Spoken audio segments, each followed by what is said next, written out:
Number 28, summation as n goes from 0 to infinity, 2 plus minus 1/3 to the n power over 2 to the n. So let's go down a list before I go through what I wrote. Is this an easy integral to evaluate? Probably not. So let's try to avoid that. It's not alternating series. It is probably not a good idea to use the ratio test because things won't cancel. There are exponentials here, but things are being added. So the ratio test works well when things are being multiplied to each other.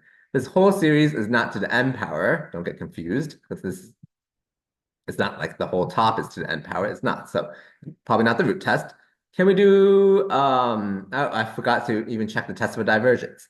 Um that will not work. I believe will be 0. Quickly doing in my head, this would blow up, right? Versus this would approach 2 at the top, I believe. So probably won't work. So we got to use either the integral test or one of the comparison tests. So let's try not use the integral test again because this looks complicated to integrate. So let's do a comparison test. What do we compare it with? Now that's the next question. So either a limit comparison test or the direct comparison test. So I chose to try the direct comparison test first. And usually you want to keep things simple. It's usually a good idea to make it as close to this as possible, but simply. Okay, so I know that this guy, our original guy, is less than 2 plus 1 over 2 to the n, because this is a minus 1/3 to the n power.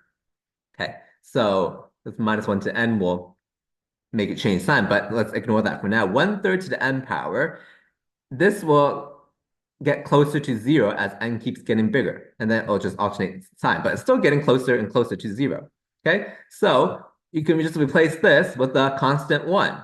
That's not decaying at all. Yeah, so if we do that, this right-hand side simplifies to 3 over 2 to the n, which we can easily rewrite as, move this 3 out, and the half to the n. And we know this is a convergent geometric series, yeah? Because r equals half, which is less than 1.